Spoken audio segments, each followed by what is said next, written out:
Erifa Anissa Dewi, mahasiswa dari Kampus Pusat Institut Setiami, jurusan Ilmu Administrasi Negara dengan konsentrasi Kebijakan dan Administrasi Perpajakan dengan nomor pokok mahasiswa CA181110533 dengan kode kelas A41801A. Saat ini saya ingin memenuhi tugas mata kuliah pengambilan keputusan dengan Ibu dosen Ibu Vita Fitisia, SESP DMM. Tugasnya mengenai dampak COVID-19 pada suatu perusahaan dan keputusan apa yang harus diambil, lalu apakah keputusan tersebut memiliki dampak positif atau dampak negatifnya, serta bagaimana perekonomian perusahaan tersebut di masa yang akan datang. Untuk mengetahui lebih lanjutnya, mari kita simak video selanjutnya. Visi misi PT Mayora Indah terbuka. Visi menjadi produsen makanan dan minuman yang berkualitas dan terpercaya di mata konsumen domestik maupun internasional, dan menguasai pangsa pasar terbesar dalam kategori produk sejenis. Misi 1. Dapat memperoleh laba bersih operasi di atas rata-rata industri dan memberikan value added yang baik bagi seluruh stakeholders perseroan. 2. Dapat memberikan kontribusi positif terhadap lingkungan dan negara di mana perseroan berada. Dampak yang timbul akibat pandemi COVID-19 pada PT Mayora Indah terbuka yaitu A. Terjadi penurunan daya beli masyarakat. B. Penjualan PT Mayora Indah terbuka mengalami penurunan. C. Terjadi penutupan akses atau lockdown di luar negeri. D. Adanya penerapan WFH, work from home, yang berarti bekerja dari rumah. E. Jam kerja dipercepat untuk mengurangi kerumunan. PT Mayora Indah terbuka memiliki berbagai macam strategi. Berikut ada 4 strategi yang ada di PT Mayora Indah terbuka. 1. Strategi perusahaan. PT Mayora mencoba menyesuaikan saluran distribusinya dengan kebutuhan pelanggannya. 2. Strategi segmenting. PT Mayora melakukan beberapa strategi untuk mengidentifikasi dan menemukan segmen pasar yang paling sesuai dengan tujuan dan orientasi perusahaan. 3. Strategi targeting. Dalam menentukan target, PT Mayora lebih berfokus kepada penjagaan kualitas dan juga inovasi produk yang dapat menambahkan value added bagi para konsumen melalui benefit yang mereka dapatkan dari produk Mayora. 4. Strategi positioning. PT Mayora fokus mengembangkan aktivitas marketing untuk membangun brand equity yang kuat. Tim pemasaran PT Mayora dituntut untuk solid dan paham kondisi konsumen di setiap negara. Saat ini seluruh dunia sedang menghadapi masalah pandemi COVID-19. Kehadiran COVID-19 ini memiliki dampak yang besar dalam ekonomi. Hal ini menjadi tantangan yang baru bagi perusahaan-perusahaan. Dampak yang timbul akibat COVID-19 yaitu penurunan daya beli masyarakat, penjualan PT Mayora Indah terbuka mengalami penurunan, terjadi penutupan akses atau lockdown di luar negeri, adanya penerapan WFH, work from home, yang berarti bekerja dari rumah, dan jam kerja dipercepat untuk mengurangi kerumunan. Penurunan daya beli dan penjualan diakibatkan oleh perlambatan ekonomi global dan nasional akibat pandemi COVID-19. Banyak para pelanggan yang di luar negeri mengurangi jumlah stok persediaan akibat penutupan akses atau lockdown. Adanya penerapan WFH, work from home, yang berarti bekerja dari rumah, dan jam kerja dipercepat untuk mengurangi kerumunan pada jam pulang kerja. Meskipun begitu, permintaan terhadap produk Mayora kemungkinan masih stabil, dikarenakan produk yang dipasarkan merupakan makanan dan minuman, serta walaupun terjadinya penutupan akses atau lockdown di luar negeri, namun belum ada negara yang benar-benar menutup pasar ekspor ataupun impornya, dan walaupun bekerja dari rumah tetapi masih tetap bisa diatasi dengan membuat jadwal siapa yang hari ini masuk ke kantor dan siapa yang besok bekerja dari rumah. COVID-19 masuk ke Indonesia pada awal bulan Maret tahun 2020. Dalam menghadapi dampak COVID-19 ini, keputusan yang diambil adalah, keputusan ini saya sebut sebagai 5M. 1. Memahami perilaku konsumen tentang produk Mayora yang sesuai dengan kebutuhan saat ini. 2. Menciptakan komunikasi dengan konsumen yang diarahkan lebih fungsional. Misalnya saat ini konsumen lebih memperhatikan tentang kesehatan, maka komunikasinya menunjukkan sisi fungsional dari produk tersebut. 3. Menggunakan sistem e-commerce atau penjualan online, serta membangun home delivery service.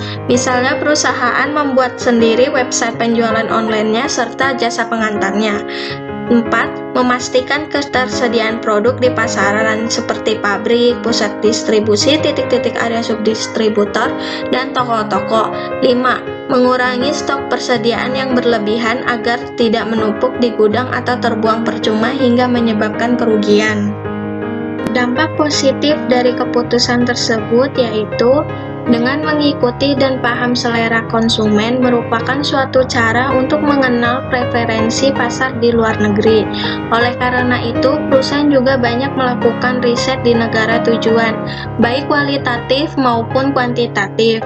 Dengan menciptakan komunikasi dengan konsumen, perusahaan dapat berinteraksi dengan para konsumen tentang produk-produknya dan dapat menampung saran dan kritikan agar perusahaan dapat menjaga kualitas dan dapat terus berinovasi.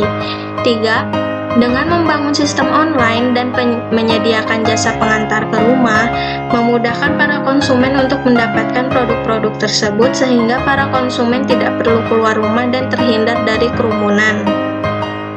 4. Dengan memastikan ketersediaan produk-produk di pasaran, perusahaan dapat langsung mengirim stok persediaan ke pasaran sehingga para konsumen tidak perlu khawatir produk-produknya kehabisan.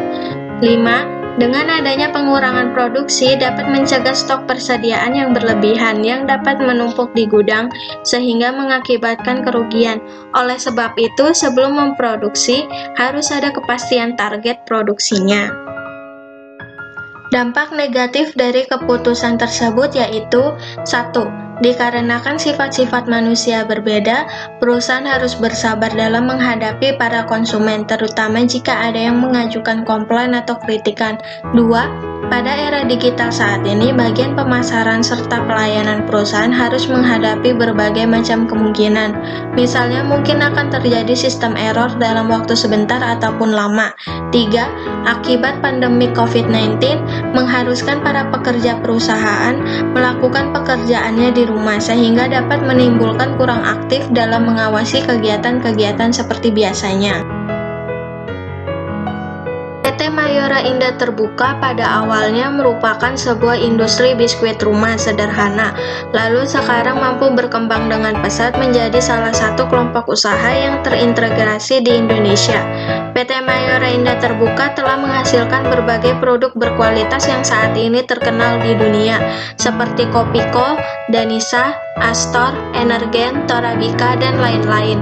Produk-produk Mayora dibagi menjadi beberapa lini produk dengan merek-merek terkenal antara lain biskuit dengan pabrik biskuit terbesar di Asia Tenggara, Mary Roma, Slay Olay, Better, Danisa, dan Sari Gandum. Permen yang menjadi salah satu pelopor permen kopi dan menjadi pemerek permen nomor 1 di dunia, Kopiko, Kiss, dan Tamarin. Wafer dan coklat yang menjadi pelopor hadirnya wafer roll dan coklat pasta dengan kualitas tinggi, Astor, Bang Bang, Superstar, Super Keju, dan Coki-Coki. Kopiko yang merupakan produsen kopi instan terbesar di Indonesia dan Asia Tenggara, Torabika Brown Coffee, Torabika 3-in-1, Torabika Cappuccino, Mayora Nutrition, Energen Oatmeal, bubur, super bubur, mie instan mie gelas, minuman Vitazone, teh pucuk harum, dan Kopiko 78 derajat Celcius, dan beberapa varian produk lainnya. Saat ini produk-produk tersebut telah didistribusikan ke lebih dari 52 negara di dunia, seperti Amerika Serikat, Australia, Belanda, Jerman, Jepang, Iran, Italia, Inggris, Spanyol, Korea Selatan, Saudi Arabia, Portugal, dan beberapa negara lainnya. Walaupun masih terjadi pandemi, hal tersebut tidak menghalangi perusahaan untuk terus berinovasi dan memperluas ekspor makanan dan minuman ke pasar.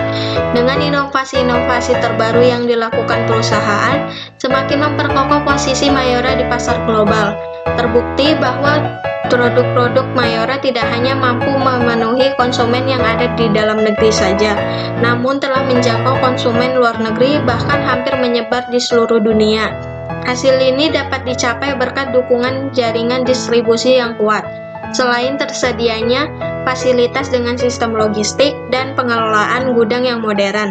Beberapa produk baru yang dirilis Mayora pada tahun 2020 adalah biskuit Malkis Roma dengan varian rasa cappuccino dan kelapa coklat, wafer kalpa, energen dengan rasa kurma, dan kopi Gilus Mix. Perusahaan menilai bahwa prospek penjualan produk ke pasar ekspor di tahun ini akan lebih baik dibandingkan tahun lalu. Hal ini didasari oleh harapan bahwa pandemi COVID-19 akan lebih terkendali sehingga memberi optimisme bagi masyarakat untuk terus melakukan kegiatan dan bisnis pun menjadi berkembang.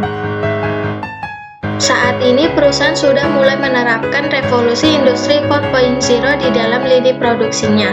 Perusahaan pun menargetkan akan menjadi smart factory pada tahun 2024. Implementasi industri 4.0 atau digitalisasi dalam lini produksi Mayora dilakukan secara bertahap. Proses digitalisasi sendiri dimulai sejak tahun 2018 dan terus berjalan hingga saat ini. Untuk saat ini implementasinya baru sampai pada sisi monitoring data. Untuk kedepannya, produsen produk makanan dan minuman tersebut akan menggunakan teknologi digital dalam optimalisasi dan analisa big data.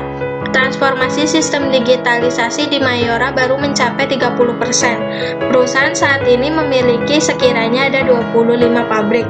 Pada tahun 2022 direncanakan arahnya ke analisa big data dan optimalisasi, sehingga nanti targetnya mungkin pada tahun 2024 bisa menjadi smart factory. Salah satu transformasi digital diimplementasikan pada mesin coding untuk produksi Mayora. Mesin coding adalah mesin pencetak kode yang digunakan untuk melakukan cap kode produksi dan tanggal kadaluarsa secara otomatis sesuai dengan penyetelan. Penggunaan teknologi dalam hal ini disebut menghemat waktu produksi. Jadi salah satu line itu terhubung dengan 14 mesin bungkus. Dihubungkan semua, tarik ke satu komputer, hanya satu supervisor, mengubah coding langsung 14-nya berubah semua. Dulu jika mengganti coding dilakukan, mungkin dibutuh waktu 2 menit. Demikian penjelasan tugas dari saya. Mohon maaf jika ada salah dalam penyampaian ini. Terima kasih dan jangan lupa untuk klik like, komen, share, dan subscribe channel ini. Wassalamualaikum warahmatullahi wabarakatuh. Dah.